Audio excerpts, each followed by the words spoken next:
Seven Deaths of an Empire is the exciting fantasy debut of G.R. Matthews. Thanks for tuning into Fantology. I am Steven, your favorite quadriplegic booktuber, and I have agreed to give an honest review in exchange for an advanced copy of this book. Seven Deaths is a Roman-esque inspired military fantasy, and like a lot of other military fantasies, it reads very quickly and has exciting action throughout. If you like series like Anthony Ryan's Raven's Shadow books, the Valinor Sorna books, you will feel right at home with this one. There is the same level of action and military stratagem, as well as a nice dose of court intrigue, so it's got all of the pieces that you'd expect for a book like this. So I guess the question is, it's got all the pieces, okay, does it put it together into something that I'm going to want to read? Does GRM do as well as GRRM, right? So let me start with the negatives. Characters, I think, were only 6 out of 10. We have 2 major POV characters in this book. We've got an older general, kind of like a Dalinar Kholin type vibe is what I was getting from him. And we've got a younger apprentice. And the apprentice I can only describe as whiny because that's just what he is. And it can be a lot of whiny apprentice. He does advance as the book goes on, but I see an argument for people if they think that the apprentice character, Chiron, was annoying, because frankly, he just kind of was. So while I thought both of these characters were solid, neither one really spoke to me, and in fact, I don't think any of the characters really created a solid emotional connection to me where I cared about their outcome. Like, really, any character could have died at any given time, and I would have been okay with it, and I don't think that's a good sign. The reader should care a little bit, and maybe I am just emotionally dead inside, but I think there's a little bit there. I think we were missing a little bit from the characterization side of things.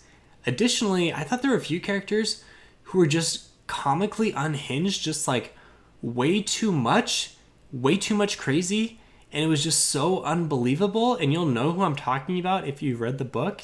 So that I thought was just, I should believe the characters, right? Like, I should be buying into that all these people are real, and unfortunately it wasn't. So this was the weakest part of the book for me. Another negative, which I think was a related drawback, was the prose. The prose is also going to get a 6 out of 10.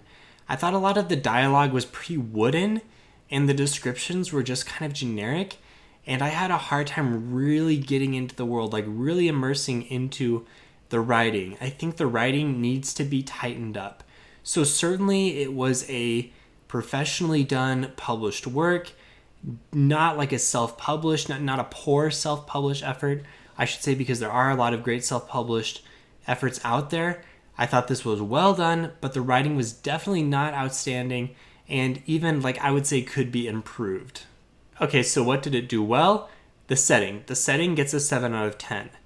It was a Roman-esque setting, right? Military fantasy, but it didn't try too hard. It didn't directly copy Rome, which was good.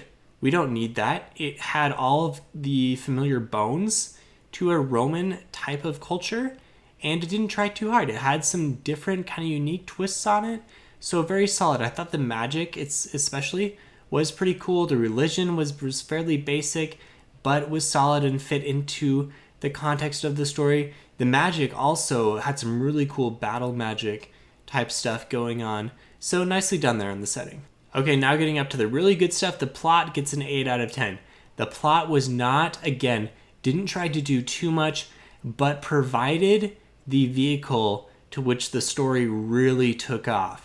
The pacing was the strongest thing. That gets a 9 out of 10, and I'll get to that in a second.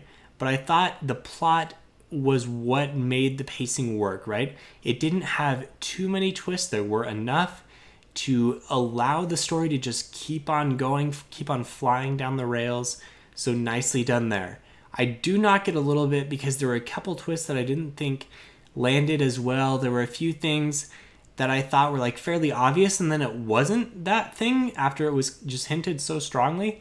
And then it was like this other thing that maybe I should have been able to pick up on, but I don't really see how, and didn't really land for me as much. So the twist maybe could have been like foreshadowed a little bit cleaner.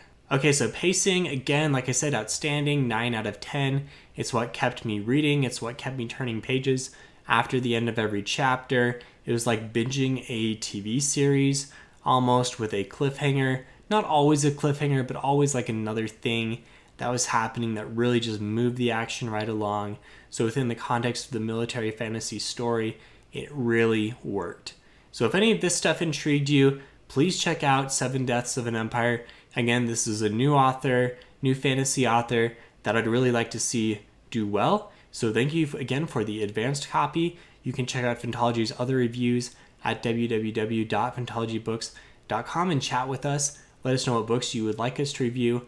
On our Discord, invites are on the episode descriptions below. All right, see everyone next time.